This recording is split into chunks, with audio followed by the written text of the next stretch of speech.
Leila Gonzalez uma vez escreveu: estamos cansados de saber que nem na escola, ou nos livros que nos mandam estudar, não se fala da efetiva contribuição das classes populares, da mulher, do negro, do indígena, na nossa formação histórica e cultural. A impressão que fica é de que só homens brancos socioeconomicamente privilegiados foram os únicos a construir esse país. Ele, Renan Pires, nascido no Rio de Janeiro, um jovem escritor e podcaster que escreve seus sonhos e loucuras. Ela, Iana Santos, uma paulista virginiana que acredita que tudo que vai volta e por isso leva a vida com gentileza. Esses dois autores maravilhosos fizeram parte da criação da antologia Negras da editora Burn Books. E hoje a minha conversa com eles. Eu sou a Rai e você está ouvindo Sobre a Escrita.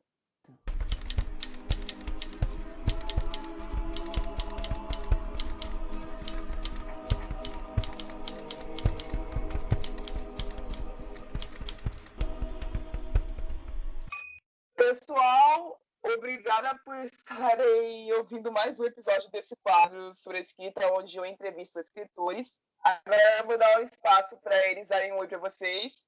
Oi, Renan. Oi, Ana. Oi, Rai. Oi, pessoal. Oi, Rai. Oi, pessoal do Entre Sumários.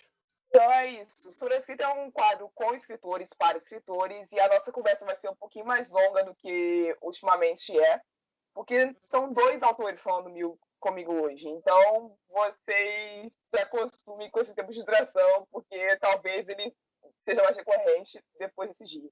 Então, a primeira pergunta que eu quero fazer vai para o Renan. Como é que foi o planejamento do que você ia colocar na antologia e do que exatamente você precisou para formatar as histórias que iam se encaixar lá? Vale, eu fico nervosando primeiro, meu Deus. Então, quando a gente começou a antologia, né? Desde o princípio, quando tudo ainda era mato, a gente não tinha uma grande... Eu não tinha uma grande ideia, tanto que surgiu de um tweet. Então, se você consegue resumir a sua ideia em 240 caracteres, ela não é muito grande. E a ideia para escolher os textos que iam entrar, o que ia entrar, era, na verdade, o momento que eu estava vivendo. Na época eu não estava escrevendo grande coisa, mas eu estava escrevendo muita coisa diferente uma da outra. Eu escrevo poesia, né? Sabe? Eu comecei escrevendo poesia e eu escrevi até um conto na época. Aí eu fiquei tipo assim, cara, mas será que não tem gente fazendo isso? Será que não tem eu conheço muitos escritores, né? Muitos escritores que escrevem muitos gêneros diferentes. Mas quando a gente vê juntando vários autores, eles sempre escrevem todo mundo no mesmo formatinho. Tipo, se a gente for fazer uma antologia de contos, vai ser tema X. Todo mundo vai escrever diferente? Vai. Mas ainda assim é a mesma coisa. É mesmo, tipo, todo mundo ou vai todo mundo escrever conto, ou vai todo mundo escrever poesia. Então, quando a gente começou, eu queria que fosse algo livre. Eu queria que a gente fizesse sobre liberdade. Tanto que tem conto, tem poesia. Na época eu deixei livre para entrar crônica também, mas ninguém... Então, os cronistas todos morreram, né? Então, eu acho que era isso. Eu acho que era sobre liberdade. Não tem um formato. Acho que eu sou anti-formatos. Eu penso assim. Não gosto de caixinhas e coisas moldadas. Até porque moldar uma diversidade tão grande quanto a que foi inserida dentro da antologia seria puta complicado, né? Eu acho que seria diminuir os autores, sabe? Se eu fizesse... Porque assim, todo mundo intuitivamente escolheu escrever conto. Não foi uma ideia minha. Até o JP, que não é de escrever conto, escreveu. Eu também, né? Tá bom. Vamos lá. E Ana, você é a próxima. Quando escreveu a sua descrição dentro da antologia, colocaram lá que você leva a vida com gentileza. Como é que isso interfere nas suas histórias? Bem, então, desde quando eu aprendi a ler, né, sei lá, desde os meus 4, 5 anos, meio que a literatura se tornou como se fosse o meu cantinho confortável, né, por assim dizer, quando a realidade ficasse pesada demais. E aí, quando eu escrevo, eu tento quando eu, né, conforme a vida vai passando, eu tento passar isso, eu tento transmitir isso, para que não fique pesado demais nem para mim, porque, sinceramente, a realidade é muito dura, e tanto para as pessoas que me leem, no caso. Eu quero que elas sintam nas minhas histórias a gentileza com que eu senti nas histórias de outras pessoas. E vemos aqui claramente o quadro também que não lê terror, porque procurar gentileza no terror é constantemente possível. Enfim, vamos lá. Renan, me diz como é que foi para você a escolha dos autores da seleção das histórias? Como é que você selecionou quem ia entrar, quem ia sair? Porque essa pessoa não deve ter sido fácil, né? O primeiro critério para escolher foi: se você é branco, você está fora. Não, eu não tive um grande processo para escolher autores, sabe? Porque eu convidei mais gente do que eu tirei. Porque eu convidei a Iana, eu acho que a Iana tem um pouco de noção disso, que ela tá desde o princípio, quando eu tive uma ideia 11 horas da noite, Sim. ela tava lá. Então, eu fui mandando mensagem para Deus e o mundo, falando assim: você não quer participar, Ana? Então, tem muita gente que eu chamei e muita gente que acabou não entrando, não porque eu não quis, mas porque a pessoa não pôde participar por agenda. Aí é chique falar que a pessoa não participou por agenda. Mas, sim. A Mari Madeline, né? Ela não conseguiu. A Mari não pôde. O Fabrício não pôde. O Fabrício não pôde. Eu acho que o Deco também não pôde, né? O Deco não pôde porque ele tava... Porque a gente tinha um prazo de 2 dias e o Deco não conseguiu.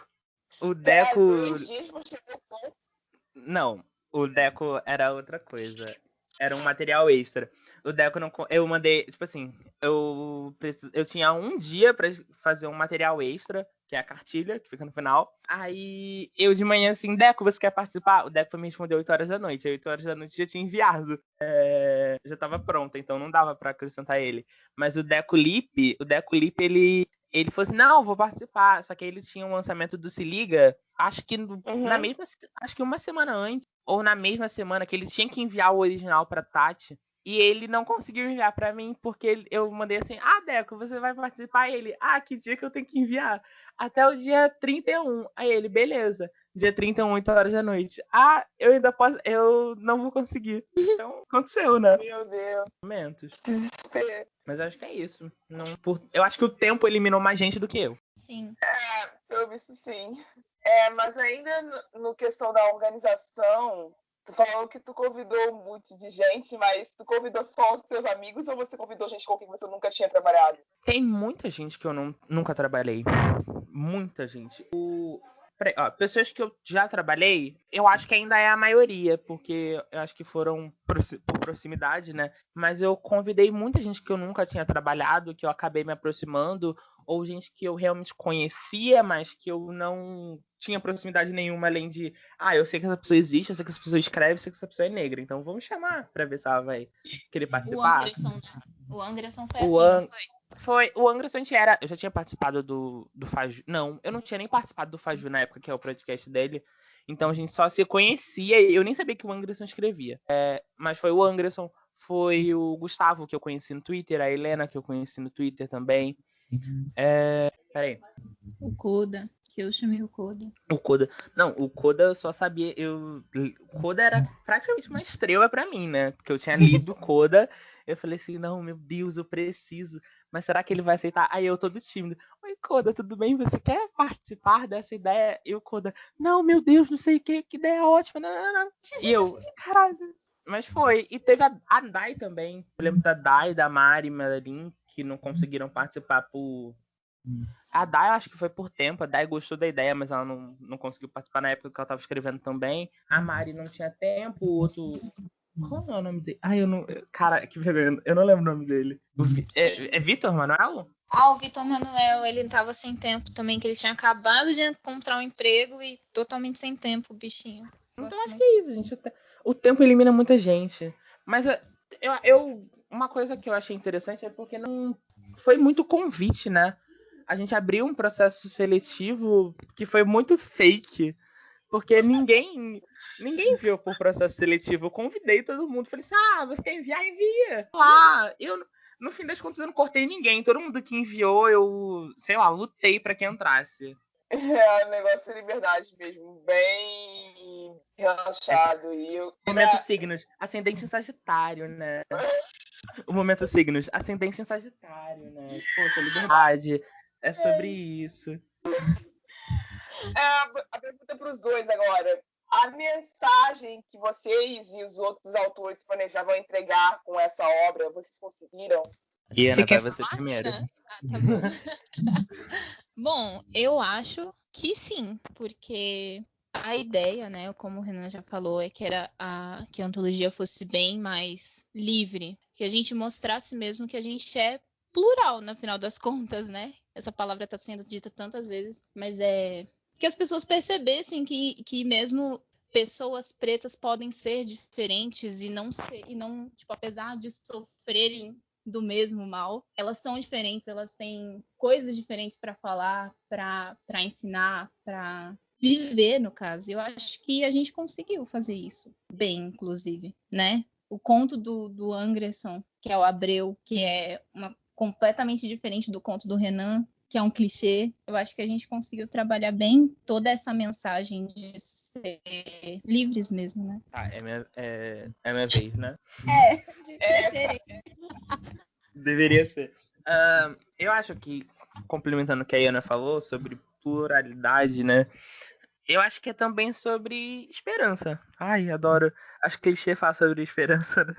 Mas eu acho que é sobre isso. Porque a gente tá tentando criar uma nova imagem, sabe? Não, assim, eu não acho que a gente tenha a ousadia de falar assim, não, estamos tentando. Eu acho que não, porque não é assim que funciona. Não é de um fazer, eu acho que é um trabalho coletivo. Como autores, a gente às vezes acaba esquecendo isso. A gente olha que o nosso trabalho como autor é tão, sabe, pequenininho, escrevendo, sentado num cantinho, sozinho, você e uma música no máximo. E a gente esquece que o nosso trabalho é coletivo. O nosso trabalho de desenvolver é coletivo, desde nossas inspirações. O nosso trabalho de divulgar é coletivo. Então, eu acho que a mensagem da antologia é essa. Você não tá sozinho, você existe e você pode fazer, sabe? Você consegue. Não, é claro, não romantizando essas coisas, porque a gente sabe que são questões e questões. A gente tem consciência disso. Mas acho que a mensagem da antologia é essa, sobre esperança. Esperança que se possam aceitar negros em outros enredos, é isso que você quis dizer? É isso, é só que eu sou prolixo demais pra resumir isso em uma frase. Não, é só para saber mesmo. Vamos lá. E Ana, eu notei depois de um tempo que existe uma certa dificuldade em vender histórias como a sua, onde pessoas pretas são felizes. Na verdade, do Renan acontece isso também. Elas enfrentam barreiras singulares, óbvio, mas ainda assim felizes, ainda assim elas saem vitoriosas disso. Eu queria tentar ouvir de você o porquê desse problema e qual seria uma possível solução para ele. Eu sei que não é prática essa pergunta, mas eu queria ouvir o que você tem para testemunhar sobre isso. Se o Renan quiser responder, pode. Tá. O problema, resumindo, é preconceito, né? Acho que não tem outra palavra, porque a minha personagem, que é a Luz, ela é preta, ela é gorda e ela é trans, né? Então, tipo assim, ela é basicamente quase todas as minorias que são massacradas pela sociedade. Então é isso, tipo, as pessoas estão acostumadas a ver uma história pelo ponto de vista que geralmente é contado por um homem, que é branco, que é cis, que é hétero. E aí, quando essa perspectiva muda, as pessoas tendem a achar que é, tipo, vitimismo, sabe? E, tipo, a gente sabe que não é, óbvio. Então, eu acho que é isso. As pessoas não estão acostumadas a ver o ponto de vista de quem, né, não tem voz, por assim dizer. E você me perguntou da solução, não foi? Quanto à solução, não tem uma coisa, eu posso dizer, imediata para resolver. Eu acho que o que a gente fez na antologia, eu, Renan, Koda, JP, o que a gente fez, o que tantos outros escritores fazem, é isso, é continuar escrevendo essas histórias em que essas pessoas, nesses contextos, terminem felizes, porque eu acho que assim a gente vai conseguir transbordar esse cenário, né, de pessoas pretas e minorias felizes. Cara, a tua resposta é muito parecida com a da Lívia. Aquele livro lá, Conectadas. 2.0. Conectadas. Agora, o casal agora é outro.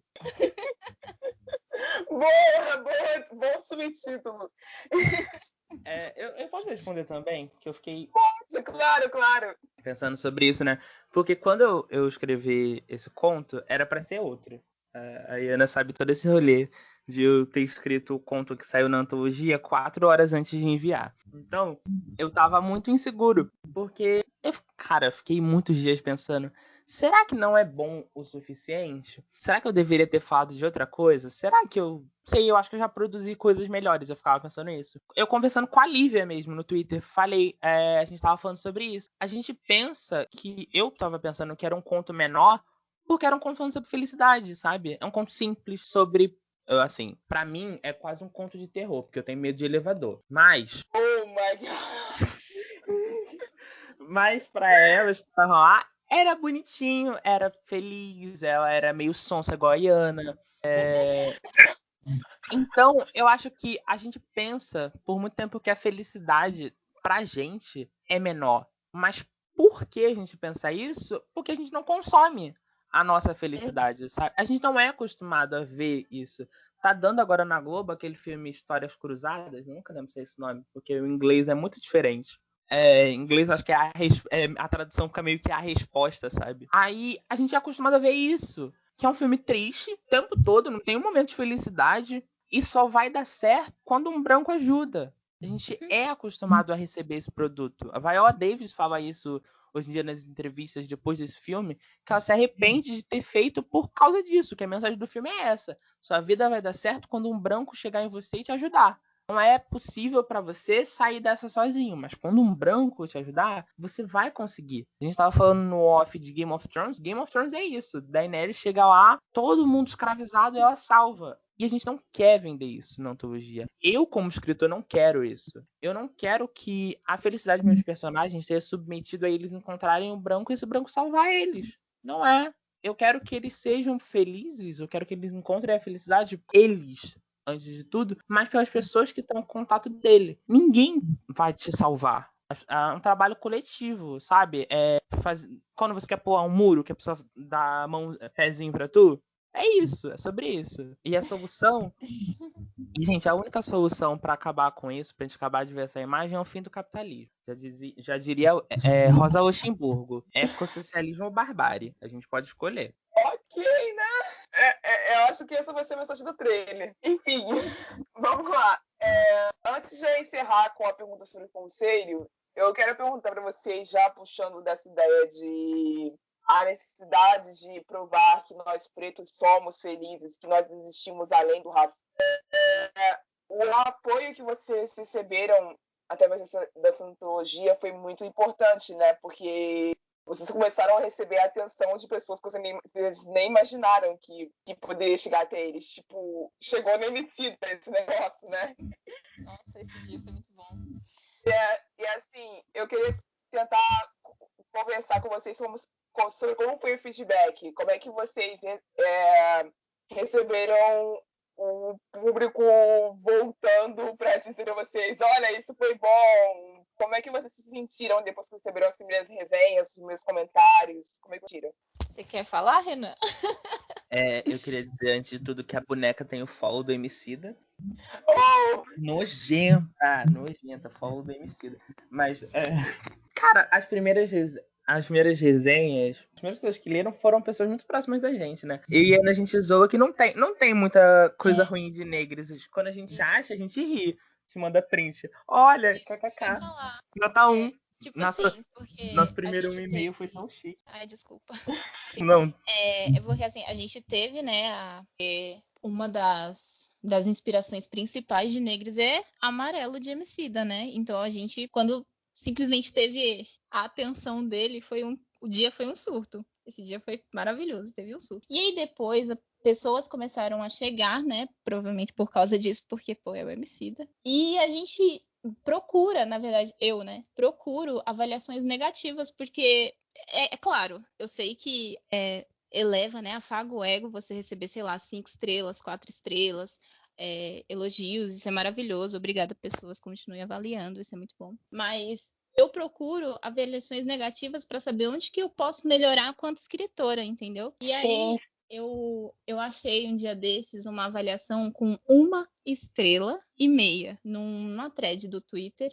E eu tirei print e mandei pro Renan e falei assim, pô, não tem nenhum comentário, sabe? Gente, é sério, quando der 1 estrela, bote um comentário, pelo amor de Deus, que eu quero saber por que tá ruim. Mesmo que o comentário seja horroroso, não gostei, não leria, não indicaria nem pro meu cachorro. A gente quer isso, sabe? Mesmo que você coloque lá 1 estrela porque é um conto, sei lá, sabe? Tipo assim, não gostei porque eu não me vi no personagem branco e não Mas me essa vi nos pessoa, personagens. Beleza. essa pessoa deu 1,5 estrelas pra Olivia Pilar também. Então a gente tá no mesmo nível da Olivia Pilar. Pra mim é o suficiente, tem que olhar o copo meio cheio. Assim, então tá tudo bem. Fui comparada a Olivia Pilar e fiquei feliz até. Tem que ficar feliz mesmo. Não, e sobre avaliações positivas, eu acho muito legal quando a pessoa chega e fala assim: Nossa, eu me vi naquele conto. Gente, aquilo dali é coisa linda. Nossa, Eu acho isso. eu recebi. Fico muito. Gente, isso aí é pra matar o autor. Não tem Sim, eu ninguém recebi que um tem. direct. Eu recebi um direct de uma pessoa que eu não seguia. Eu não sei quem é a pessoa, mas ela chegou na minha DM e falou assim: Oi, tudo bem? Eu tô passando aqui pra falar que eu chorei com seu conto de negras e que não sei o quê. E tipo assim, eu fiquei, meu Deus do céu. Mulher, tipo, 23 da noite, sabe? Você tá me fazendo chorar por causa disso. Não, exato. E Ana chegou. A pessoa marcou no stories do Instagram. Gente, nem usa o Instagram. Eu fui lá ver, né? Gente, aquilo dali é pra matar, sabe? É sobre isso, sabe? Sobre isso. Encerrando aqui, apesar da conversa tá muito boa, eu não vou perder o fio da tradição desse quadro, então eu vou pedir para que vocês, cada um de cada vez, deixem agora aqui um conselho para autores negros que estão tentando evoluir no mercado editorial ou então começar a escrever. Porque é uma jornada difícil para nós mesmos, eu me incluo, porque foi difícil para mim de ver as suas histórias valer a pena. Corro atrás de publicá-las, porque até eu tenho autoestima para isso, tive um trabalho.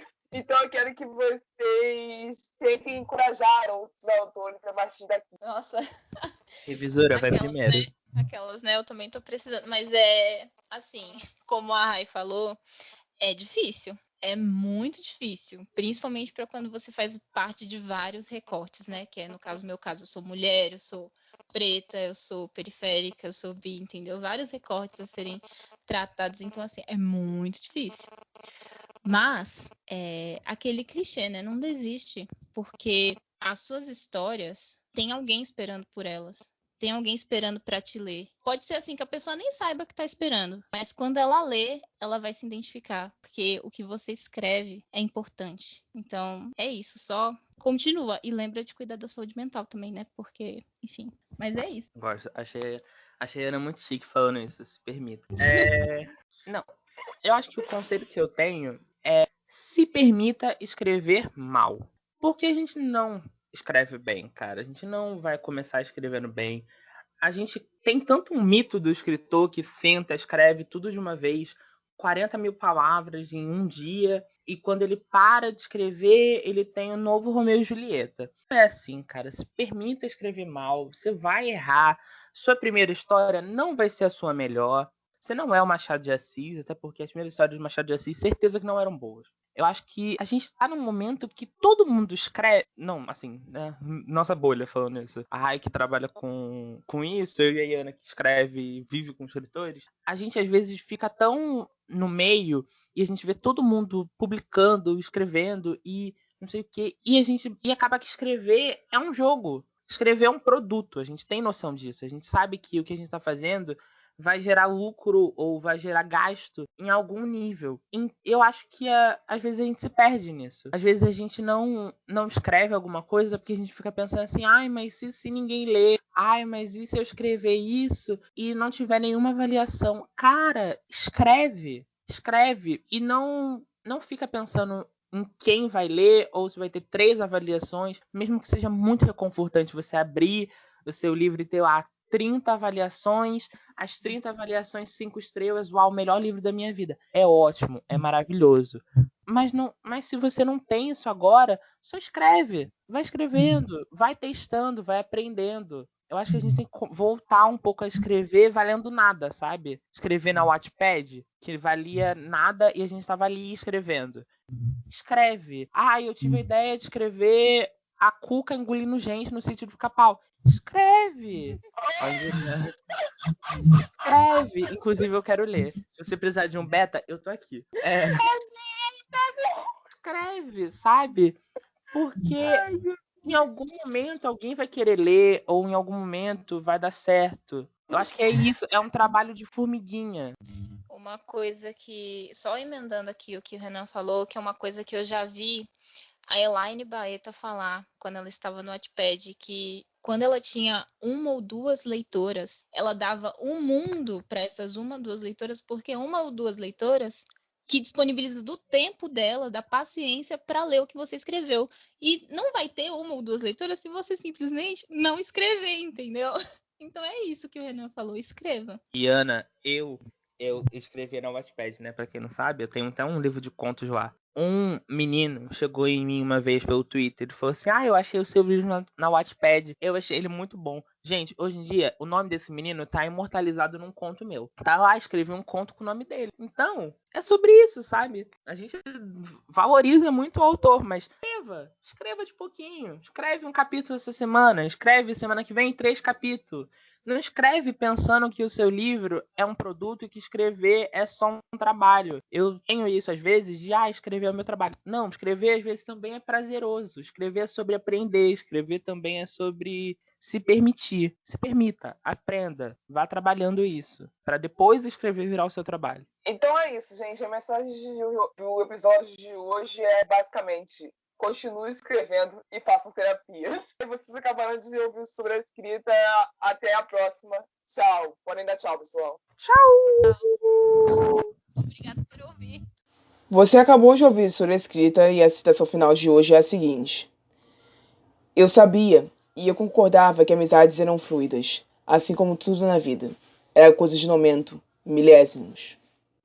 Do conto E Se For Tudo Sobre o Amor, de Larissa Xavier, da antologia Negres, editora Boom Books.